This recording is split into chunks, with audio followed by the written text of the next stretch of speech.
who's this you brought with you? Come now, Alastor. She's much too young for you. Oh, I'm just kidding. I know you're an ace in the hole. What now? Let's go! Who would have thought a serial killer, cannibalistic deer man from hell was a representation we needed? Happy Pride Month, y'all! Why aren't you having sex with? Yeah. Blah, blah, blah. Well, because I'm asexual. Anyways, I'm Blue Moon. And I'm Red Moon. And it's been 5 months and Hassan Hotel still hasn't lost its grip on us. Send help immediately. Please. Just kidding, we kinda like it. Anyways, since it's Pride Month and since we're both asexual and aromantic, we thought it'd be cool to talk about why we think Alastor is such great asexual representation. So let's fucking go. Let's go. Oh, sorry. Okay, so why do we think Alastor is such great ace representation? Well, reason number one is because the show itself actually confirms that he is asexual. It is really rare to find a show that confirms a character's sexual orientation as asexual within the show itself, which seems like the bare minimum, doesn't it? But when it comes to asexual representation in media, it's really hard to come by. If you look up online, list of ace characters, the characters who are confirmed as ace are slim when compared to those who aren't confirmed and are just fan headcanons. If you look at characters who are supposedly confirmed on those lists, they're usually only confirmed outside of the actual shows or comics that are in by their creators, like on Twitter or Instagram, which is still a step in a good direction, but doesn't really do anything in terms of representation, because the average viewer consuming said content with an ace character only confirmed on Twitter or Instagram would have no idea that character is ace while watching said piece of media. Lilith is, in fact, asexual. She identifies as ace. Although Hassan Hotel went about this differently. In fact, I think the way Hassan Hotel went about confirming Alastor's sexuality is better than most shows like The Owl House or Steven Universe, who only confirm their characters' sexualities on live streams or on Twitter after or during the show's run. For example, Alastor's sexuality was confirmed all the way back in 2018 by the creator Vivian Medrano herself before the pilot was even released. To me, this already shows that his sexuality was planned. It wasn't an afterthought to appease fans who were questioning it. Then, in the pilot, even though it wasn't directly stated, it was still implied to be true to his character based on his interactions he has with Angel. And what can you do, my effeminate fellow? I can suck your dick. Ha! No. Back in 2020, during my first semester at college, I actually wrote an entire essay about asexuality, and even back then, a year after the pilot came out, I still cited Alastor to be good ace representation. Because there are clear signs the creator cared about representing asexuality, and because ace rep in media is so rare, that a character from an indie cartoon series on YouTube was worth counting. Even though at that point in time, Alastor's ace identity was only revealed to fans outside of the show, it was more easily accessible to the show's audience as compared to other shows with ace characters. Since Hasbin started out online and was fan-funded, fans watching the pilot were following the creator and were more likely to see tweets and posts about Alastor being asexual as compared to shows on mainstream TV networks, whose fans would have to go out of their way to get access to that information. Then, of course, as we all know, Alastor's asexuality was stated in episode 7 of the Amazon series, once again confirming that Alastor being ace was always planned. We're not going to go through all the times it was mentioned during the production of the show, but it was repeatedly mentioned in live streams and Q&As. Like, especially with ace characters, it can be very, like, coded and very, like, I see this character as this, but yeah, confirming it, I just felt like it was an important thing to do. Because it was repeatedly talked about and fans had easy access to that knowledge, I've seen so many people say that Alastor, even just being confirmed asexual outside the show, helped them realize that they were asexual themselves. They're like, oh my god, I love this character, he's asexual, what does that mean? Research, oh my god, I think that label fits me and now I know I'm asexual thanks to this little bitch. Or a person goes, oh, a new character from this new show that's coming out, he's a what now? Like, what's asexual? Let me look that up. And then they learn about what asexuality is. Learning. Hello. So even if Alastor's asexuality was never confirmed within the show itself, it already did so much good being confirmed outside of the show because it rose so much awareness amongst the fans, even though the first season of the show hadn't even come out yet. And because asexuality is so underrepresented, confirming it within the show did so much more good. Did you know that asexuality is often referred to as the invisible orientation because so many people out there don't even know what it even is? And if you're confused about what it is, why are you watching this video? Go check out this video we made about it. I don't know how you made it this far into the video without knowing what that is. Get over there. Just go to this one. Also, we're not saying headcanoning characters as ace is bad. If you find comfort or relate to a character that you perceive as asexual, even if they're never confirmed to be, you do you. Ace rep is so scarce, we gotta start making up our own. I know it's hard out here, I get it. I just hate hearing things like, oh my god, this character is totally asexual, you should watch the show, and I go to watch the show and there's like no ace rep to be seen, it's never mentioned or implied, and I'm like, where's my ace rep? Like, I was promised ace rep and where is it? But anyway. What automatically makes Alastor Alastor amazing ace representation is the fact that they state that he's ace within the show because it forces people to try to understand and learn what asexuality even is. In fact, Amir Talai, Alastor's voice actor for the Amazon series, learned what asexuality was because he had to play Alastor. And now he's like our #1 defender. I love him, shout out to him, he's great. He's funny as hell. If you're not following him on Twitter, go follow him, he's amazing. He's 10 out of 10. Also, by simply just stating his asexuality within the show can also teach people who aren't as open-minded. For example, take my TikTok. The very first Has Been Hotel video we ever posted was one we posted on my TikTok where I talked about the scene we played in the beginning of this video, and I talked about why it's great for the ace community and great for ace rep. My TikTok got flooded with thousands of comments of people denying! That's what that line was even referring to. They were like, that's not talking about asexual representation, that's not. Like, oh my god, girl. Yes, ace in the hole could have a double meaning ace as an asexual, and ace in the hole like a poker term, meaning a hidden advantage to be kept in reserve until needed, but in the context of the conversation, it's obvious that's not what Rosie was referring to. So many people are using those other definitions to try and pretend that Alastor wasn't just confirmed as asexual. So many people were in my comments like, you're reaching, Rosie was talking about golfing. Like, my guy, do you really think Rosie was talking about making a hole-in-one in golf right after teasing Alastor about being too old to date Charlie? Like, have you ever heard of context clues? Like, have you ever? Did you fail English class? Like, goddamn. Sorry, I'm heated. People are stupid, yeah. The same week episode 7 came out, it was confirmed that the ace in the hole line was referring to Alastor's asexuality in a live stream on Busy Pop's channel by her and Amir Talai himself. And much love to the writers for ace in the hole. Thank you. And I think what's particularly different is that he's not just AroAce coded, right? He may have been, but once she said you're an ace in the hole, like, it allows people to be like, okay, so that's real. That's not something. That's not something I'm headcanoning. It's not something me and my friends have talked about. It's like, no, that's real, and that's. I think that the label can actually be useful in a way to make people feel seen in a very concrete kind of way. And also a nice like nod within the characters too, because we can have that moment where we get Alastor's authentic like self in that moment. Right, it's great. It's great that you labeled it without him going, well, I'm a AroAce, which wouldn't make sense. We highly recommend you checking out the full clip from their live stream because they have a really good conversation about asexuality. We'll leave the time mark right here and link it down in our description. But anyway, I made a follow-up TikTok to my TikTok, stitching all the comments of people telling me Alastor's asexuality wasn't confirmed, that's not what that line meant. I said, hey, here's a clip from this live stream confirming that's what they meant, right? And I still have people in my comments saying, well, it could be double layered and it could be blah, blah, blah, blah, blah. Like, I was like, yeah. It could be double layered, but in the live stream clip, they didn't say it was. The only way it's double layered is that sentence, ace in the hole, means Alastor's ace, and it's also Rosie making fun of Alastor saying he doesn't know he's ace because he's in a hole, he's in the closet. Like, she's not talking about golf, she's not talking about poker, she's talking about him being in the closet. Damn! Anyways, got me heated. His asexuality being written into the show is so important, even though it caused people to start being acephobic in my comments, because it allowed people to talk about asexuality. If they never mentioned it in the show, those people could have just ignored the Twitter post saying he was asexual, but now they had to face it and try twisting the line to fit into their delusions. Which is a good start for sexuality that a lot of people have never heard of. I have seen so many reactors and commenters learn about asexuality from this line. What does that mean?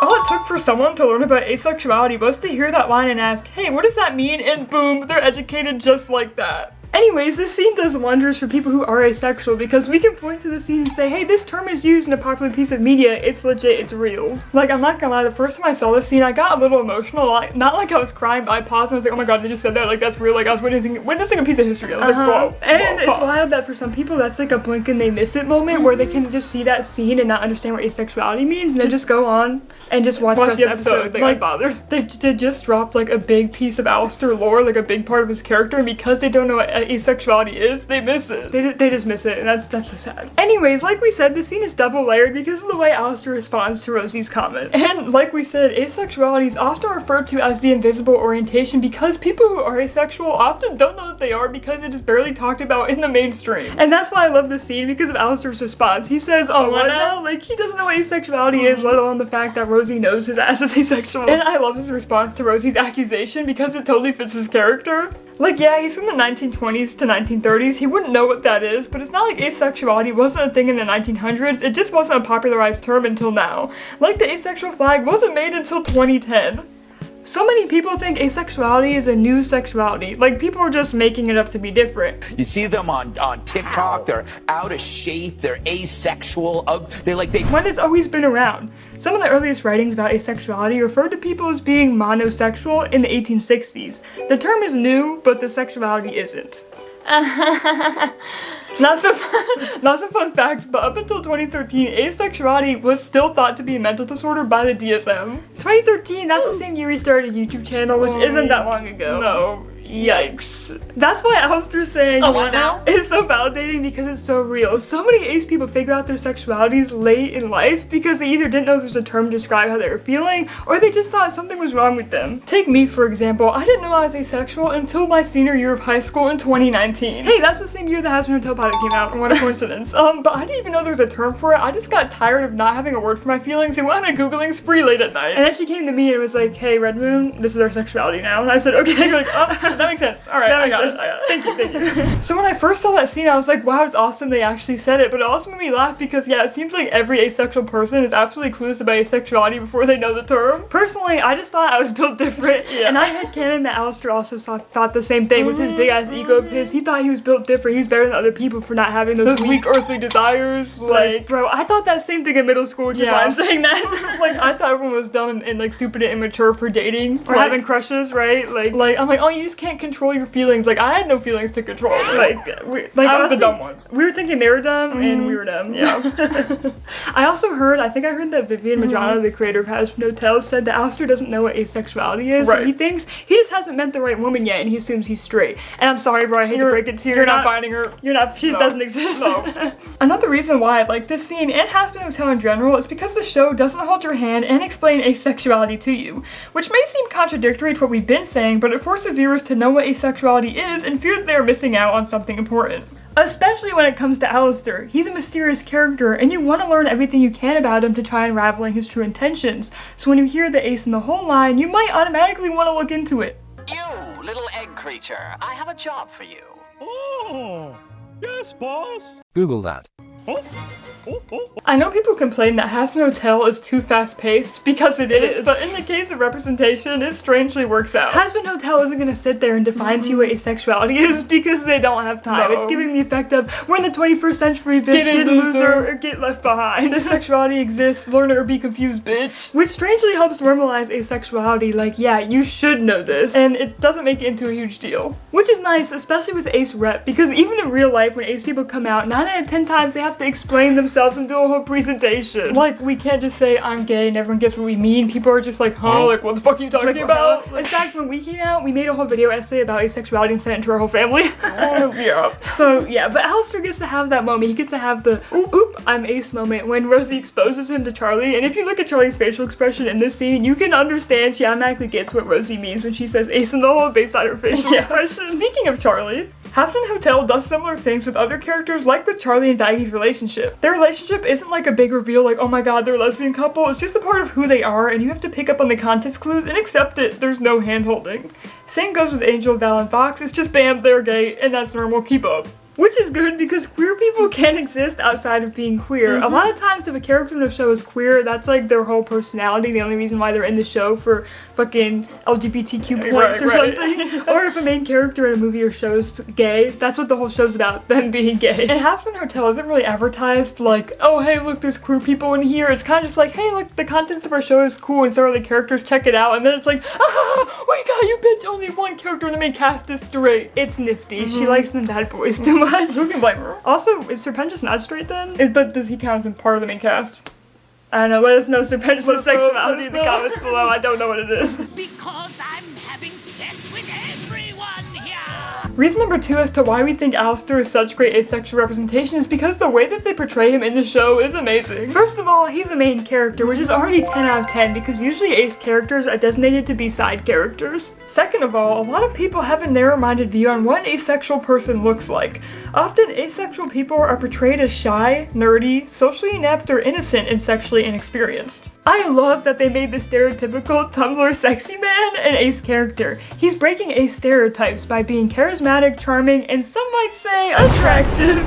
rather than being your typical shy or nerdy ace character. A lot of asexual people have their identity questioned if they are conventionally attractive, which is crazy, but the most famous example of this happening is with asexual activist Yasmin Benoit, who is an activist and a lingerie model, which pisses idiots off. You can want to look good and not want to date people or have sex. It's not that hard to understand. Anyways, he is the most sexualized character in the fandom. They could easily pimp him out Valentino style and give him the sexy merch like they do with other characters in the cast, but they don't, which I really appreciate. We have enough sexy fan art to go around. We don't need sexy official art of Alastor. Fan artists got that covered. Looking at Alastor art as an AroAce person, like Alastor fan art, is like running through an active minefield. Has this ever happened to you? You're like, hey, I want Alastor on my phone background. Let me go on Pinterest and look at some pictures. Da da da da da. Oh, that one's cool. Oh my god, that's pictureless. Oh my god, he's making out with someone. There's nothing necessarily wrong with fan art like that. We're just not the target audience for it. Yeah, let us know if you've experienced that before. Anyways, we're getting off topic. Yes, you can be ace and dress in more revealing clothing, but Alastor is more conservative, and I like how they stick to that, especially in official art. Like with his beach merchandise, Alastor wouldn't be shirtless at the beach, so they didn't make him shirtless just to sell merch to his thirsty fans. Also, Alastor wouldn't want to be in a sexual relationship, so for his Valentine's Day promotional card, his is about friendship while everyone else's were obviously more flirtatious. I love Lucifer's card, by the way. Overall, Hazbin Hotel does a really stellar job at respecting each Hazbin cast member's sexual identities, and we love that. It's great, and we're not saying drawing sexy fan art of Alastor or shipping him with people is bad. As long as none of that becomes canon, most Ace fans honestly don't give a fuck. No. Anyways, Alastor is not an innocent, fragile, and inexperienced asexual like most media depicts us as. Alastor is literally an overlord in hell. He ain't innocent. If anything, Alastor is a well-written, compelling twist on an asexual character. For starters, he's cunning, powerful, and manipulative. Not to mention, he's a deeply complex character who's one of the show's biggest mysteries. At the same time, he's a walking contradiction since they show you one thing about him and then show you another thing that contradicts that. Yes, Alastor isn't close with many people. He often forms relationships with others for his own personal gain. Like him calling Husk his friend, yet he owns his soul and makes Husk call him boss in private. Giving fake.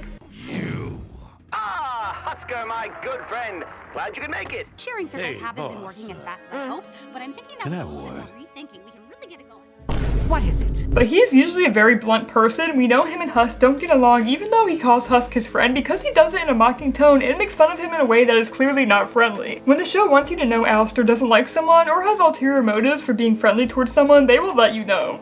Like him and Charlie. We know based on his facial expressions in these scenes with Charlie, he doesn't mean what he says when he tells her he cares for her like the daughter he spawned. Also, the word spawned is funny considering he's asexual, but anyway, he said all that just to piss off Lucifer, and at least currently, he doesn't seem to care for Charlie and wants to guide her in a direction towards his own agenda. What's his agenda exactly? We don't know yet. It has something to do with pulling all the strings, guiding Charlie in some direction, but that's not what this video is about, so do with that what you will. But yeah, Alastor is a narcissist who exploits other people's weaknesses for his own personal gain and entertainment. But he's presented as a morally mysterious individual, so when we're presented with something bad about him, like how he treats Charlie and Husk, we're then presented with something good about him, so we don't know exactly where he stands. Like, for example, we see him get along with and maybe even care for sinners like Rosie, Mimsy, and Nifty. We'll talk about them in a second, but here's where we run into a problem.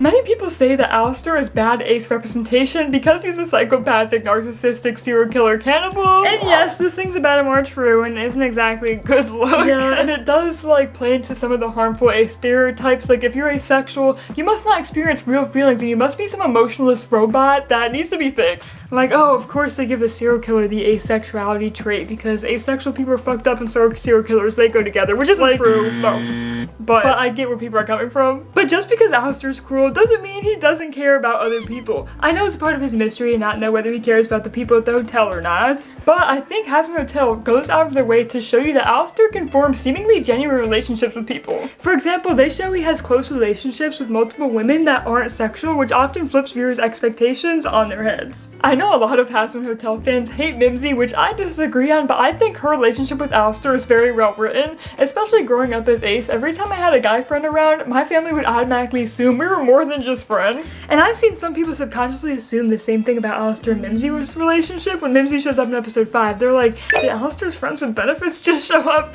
Like, no, they have a low-key toxic but normal male and female friendship. This is me jumping to conclusions, but I feel like they play on this in their dialogue. When Al and Mimsy are hyping each other up as friends, she goes to call him something that could be perceived as romantic. She calls him, Hey, Watch it, tall, dark, and creepy. Showing she's not interested in him sexually, and they are truly just friends. This is also probably a fun Easter egg for old fans, because back before the pilot, him and Mimsy were written to be a couple, but obviously that has changed now. I think Alastor and Rosie's relationship seems like the most genuine out of everyone we've seen him interact with so far. Their interactions give very much aunt and nephew to me, with like the way that Rosie like hypes up Alastor, but also scolds him like a parent. So polite. Alastor, you could learn a thing or two. Like, look at the way they greet each other in this scene. They're giving long-term bestie vibes. They are. And when Rosie picks Alastor up here, he squeaks. He makes a baby deer squeaking sound. And he also lets her pick him up. Yeah, that's a plot. Where have you been? These halls really lost some of their sparkle without your lively presence. And he also lets her trash talk him, and like she says like, oh, you don't have any manners or something. Like imagine Husk or Lucifer telling him that. Like they'd be on the ground. They'd be dead. Yeah. Well, not Lucifer, but Husk could be dead.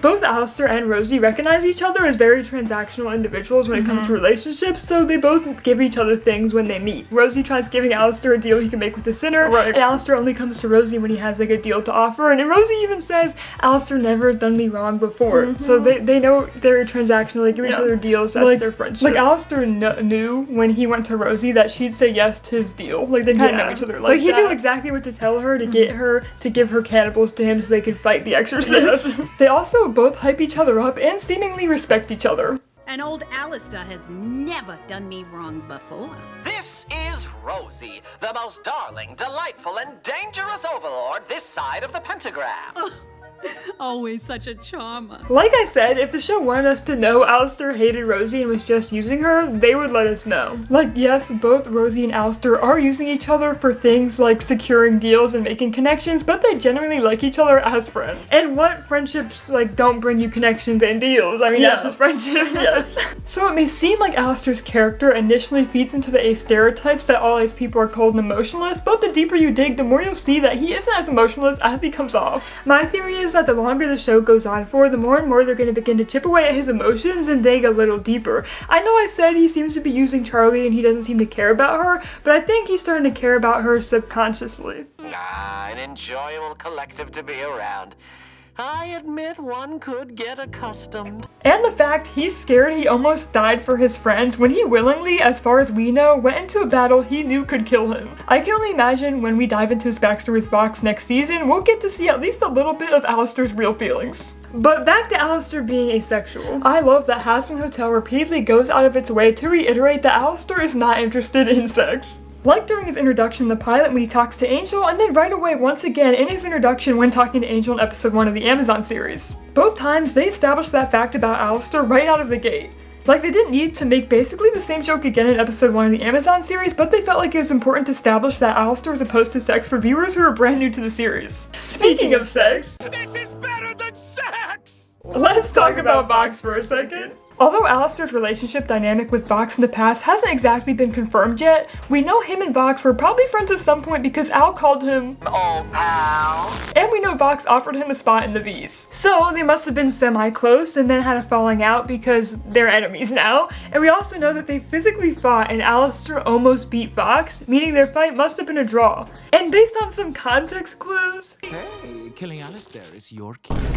Oh, Alastor, I cannot wait to watch you get fucked. it's giving that there is also most likely a one-sided romance on Vox's side. It's not 100% confirmed, but I firmly believe that Vox has a crush on Alastor because you can't be that obsessed with someone you supposedly hate, like goddamn. Like he's giving bitter ex, but they were never actually romantically together, so it just makes it 100 times funnier. And I know it's a trope in media, if there's like two characters that hate each other, they're nemesis, fans tend to ship them, right? And they're like, oh my god, it'd be awesome if they got together in the show. And most shows would never do that, it would never happen, right? Like they would never explore that. But I feel like if a show were to explore that, it would be this show. Because that'd be funny, that'd be so funny. It's like someone needs to do it and I need it to be as How would you describe Alastor and Vox's relationship in 2 to 3 words? Complicated. Number 2, and with your name. Number 1, sad. And I don't mean to go full conspiracy theorist on this, but we know Vox is at least a little gay because he's full on making out with Valentino in the finale. And you know what? Valentino's tall and wears red. You know who else is tall and wears red? Alastor. It's giving. He has a type. And the type is Alastor. But I'm bringing all of this up because I just wanted to highlight their potential relationship arc because I feel like if it was explored, it would be great ace representation. Like the potential emotional drama that would come from a storyline like that would be so good because ace representation in media is so slim, let alone like ace like centered storylines. First of all, I really like the setup of this, especially if I think they're going the way that I think they're going with their story, because some people wouldn't be expecting it. Like, if Alastor was a girl, everyone would be catching Vox's, like, creepy and obsessive vibes towards Alastor. There would be, like, no debate on this. Let me tell you what I think they're giving. Okay. They're giving they had a good friendship or mentorship at one point, and so Vox caught feelings and potentially confessed to Alastor. Alastor declined, and that started the downfall of their relationship, which is sadly great for ace representation because this exact same situation happened to me, including the rejection and getting stalked. Yeah. So I'm seeing the signs. Yeah, I'm seeing the signs. Seeing it. It might be projection, but I'm really hopeful, especially since they confirmed that Alastor's ace ahead of season 2. But sadly, Alastor is only officially confirmed as asexual, but he has been semi-confirmed as aromantic. Check out this video for more details, but basically 2 people who worked on the show came out and confirmed he was aromantic and then backpedaled on it, when fans either started fighting or were told afterwards they weren't allowed to say that. Vivian has said she doesn't want to confirm anything as she doesn't want to ruin anyone's fun. Well, that's why I've been very quiet on whether or not Al is aromantic or not, because I'm just like, I don't want to spoil anyone's fun. It's not really story relevant, so let's just go with whatever you want. There you go. Which to me reads as her not wanting to confirm he is ace and arrow in fear of shippers getting mad. Shippers are gonna ship no matter what. It doesn't matter what's canon, so I'd say just confirm it. As someone who's arrow ace, I'm just gonna say it. I think Alastor's giving off he's part of the club. Like, let him join our club, please. And on a less serious note, Alastor is giving very much energy, you know what I mean? My weird take is that all ace people, for lack of a better way to phrase this, give off more gay vibes than not gay vibes. Like most ace people I know, like give off the vibe that they're part of the LGBTQ community, if you know what I mean. Yeah, like I know there's not a set vibe, but Pilot Alastor is giving more straight kooky uncle, while Amazon series Alastor is giving off more cunty girly pop energy. Like that's just how it is. He was giving off so many gay vibes that Alastor's voice actor Amir had to respond to fans on Twitter by saying, you don't have to fuck to be fab. And yeah, he ate that up. Ace people are part of the LGBTQ+IA community. And if you don't think so, I will kill you and eat you like Alastor does to his victim.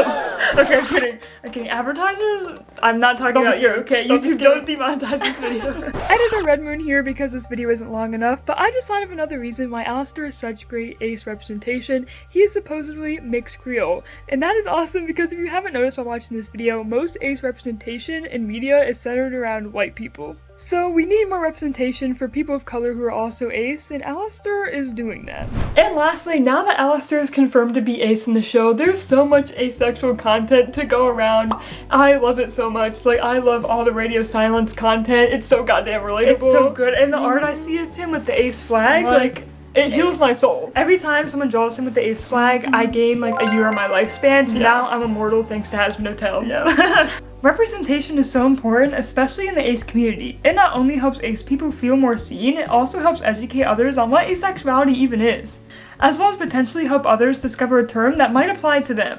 That's exactly why we think Alastor is great ace representation, because just by existing in a popular franchise, he does all of the above and will continue to be a fucking pioneer for ace rep until we get more. I know you're an ace in the hole. A what now? Labels are really just around to make the uncomfortable feel comfortable for some people, and I hope one day sexuality will be normalized enough that we don't have to be grateful for scraps representation in an indie cartoon series. Yes. Alright, that's enough yapping for one video. Did we just make this video as an excuse to talk about Alastor, our favorite character in Has No Tell? Maybe, but I hope we said something intellectual in here. Happy birthday! Anyways, just remember to dream to expand your imagination and to create unreality. Anything's possible and things don't have to make sense. See you in our next video. Make sure to scan this QR code to follow us on all our social medias and to support Gaza. Thank you so much, and let's just end it with Alastor's favorite phrase, and that's the tea. See y'all later.